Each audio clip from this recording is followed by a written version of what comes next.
Hello friends, today I am recording a video on close project or a phase. I'm trying to draw a mind map to help you understand the entire process of close project or a phase. This was going to fetch you nearly 7% of the questions on the PMP examination. That's close to 14 questions.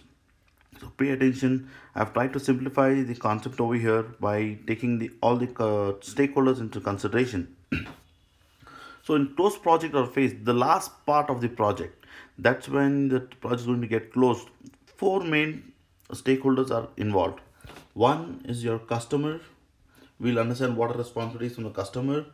Your team, what do you need to do with your team, and then your sponsor, what all the sponsors requesting from you, and what are the action items on your end as a project manager. Let's get started on the customer front first. Okay, so what is the customer expecting from you? The customer is expecting from you in this process, the final thing is the final product.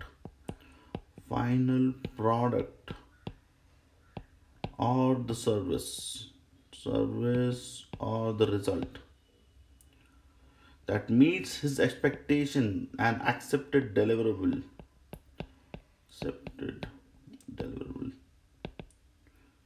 What what you got, the output of the validate scope from the customer is going to go as a final product of the customer, which meets his exit criteria.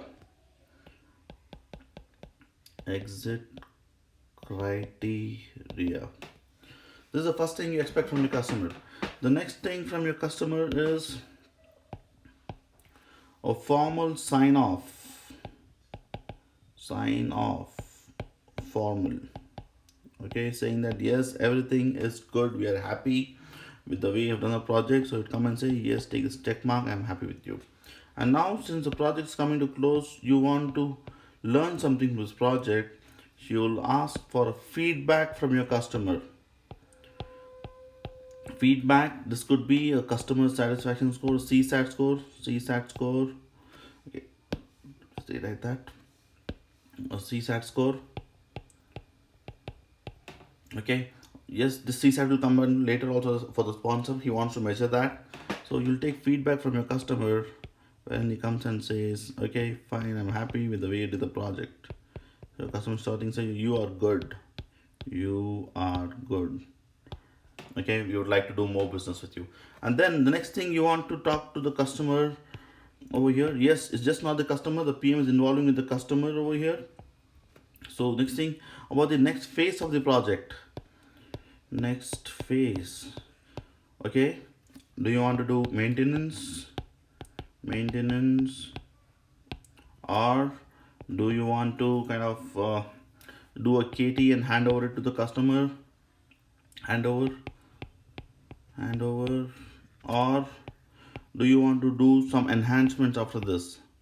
You'll talk all these things with the customer, okay. So these are very important. And then you'll also, the customer, once he gives a sign off, that means you will initiate the close of the accounting. Any payments pending from the customer, so close the accounting, close accounts, financial accounts, okay.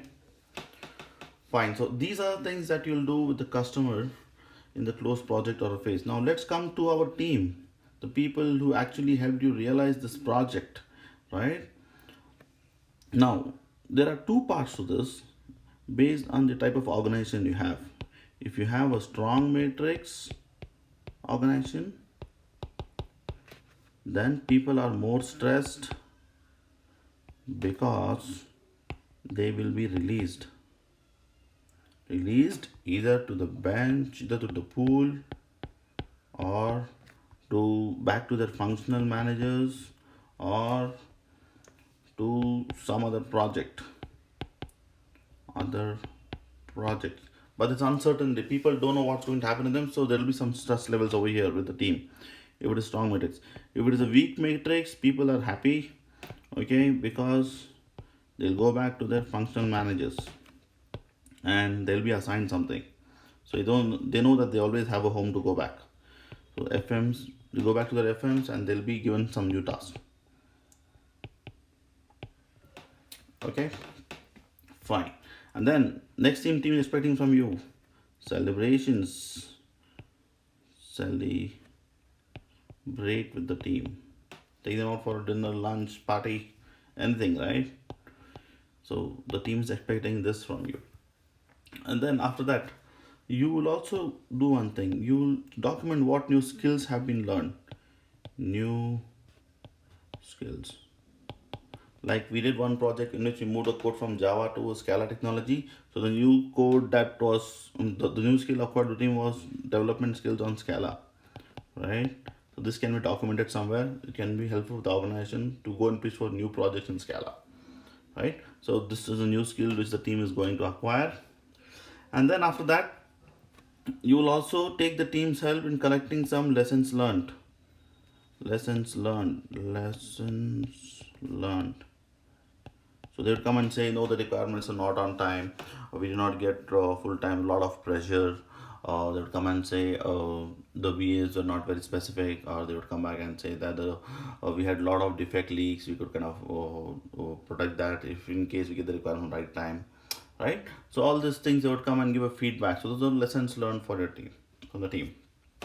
Okay, so that's about the team. Now let's come to the sponsor. How are we going to satisfy the sponsor of the project? So the first thing the sponsor requests of PM is a summary report. Summary report. Okay, you'll provide a summary to the PM saying, okay, this is the entire summary of the project. This is how our cost was good. This is how our quality was good. This is how our customer feedback. This is so many appreciations we got from the customer. Appreciations. Okay, this is our CSAT. This is how our customer satisfaction survey says. So all these things. This is you will say, okay, so many defect leaks were there. Okay, so there will be a retro for that. LEAK, sorry. So they will talk about some defect leaks in production in case of any there, or how the defect was managed, or the defect density. Defect density. Okay, and then after that you'll also report the sponsor how the risk was managed, how did you manage the risk in the project. Okay, and then after that sponsor can also help you with repurposing your team. Okay, he can say, okay, this project needs these people, you can send it out to them over there. So all these things will happen to the sponsor, and then he would be happy if the project has been closed successfully. Okay, then now let's come to the PM. So PM involves the sponsor, PM involves the team, and now there are some more activities the PM has to do. So what are those? I have categorized them in two categories. One is the activities on the closing front, and one is on the documentation front. Let's see on the closing what else he has to do. On the closing thing,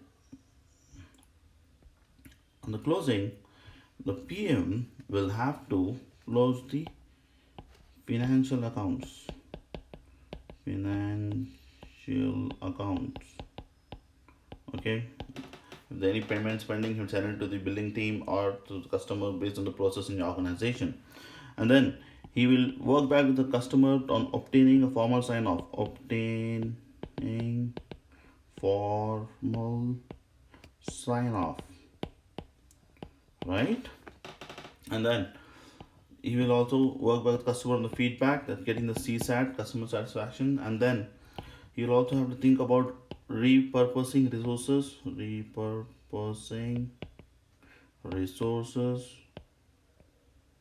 and if it's the project or some materials over there, what will you do with the extra materials, right?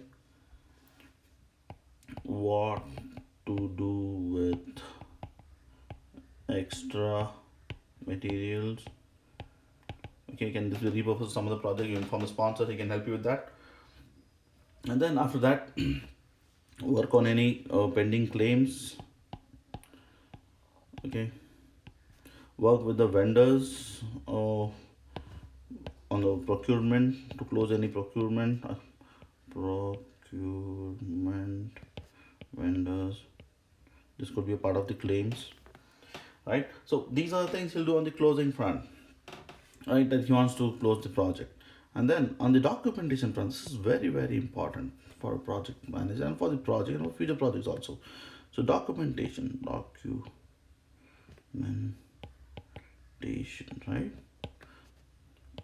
You need to update the OPAs. So with what will you update the OPAs over here?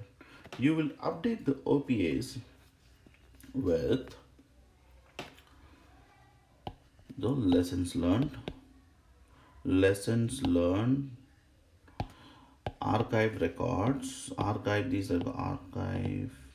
records, or index them in some PMIs, index them in the SharePoint so people can refer to future project.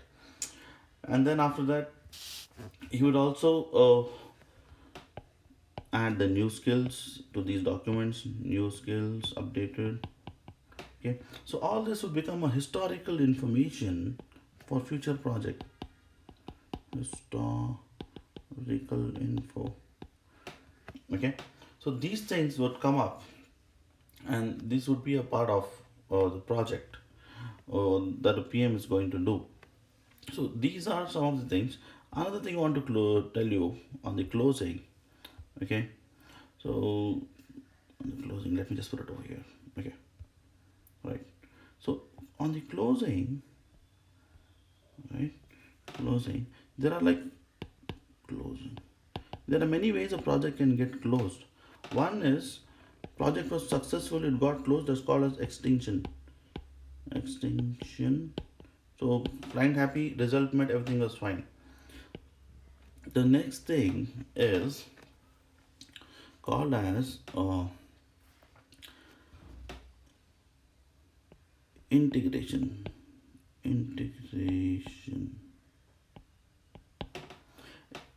In integration, what happens is you are talking about a new project that comes up. So in integration, a new project would come up, and then you will see how to repurpose these resources over there. Okay, that can get some precedence. And then you have got something called a starvation, project ending starvation. This is dangerous because you have lost the budget, you don't have the budget, okay, or you don't have the resources. Okay, so remember these things for your PMP examination, right? So that's about all about your closing process group for your PMP examination, close project or a phase. So I hope you should be able to see this on your desktop screen in a legible way. You can take a screenshot and go through it. Watch this video a couple of more times. Download it, listen to it 2-3 times. This gives you an entire figure of what exactly happens in the closed project or a phase. This mind map will help you with that. Do let me know if you want to see some other videos. I would go ahead and make a mind map for that. I also make direct face-to-face videos. I could do that also if you need on any topic. Please do subscribe to my channel, hit the bell icon. Let me know if you have liked this video. Please do subscribe and share. Thank you for watching my video. This is Arham Faraaz from Bangalore. Have a great day. Bye bye.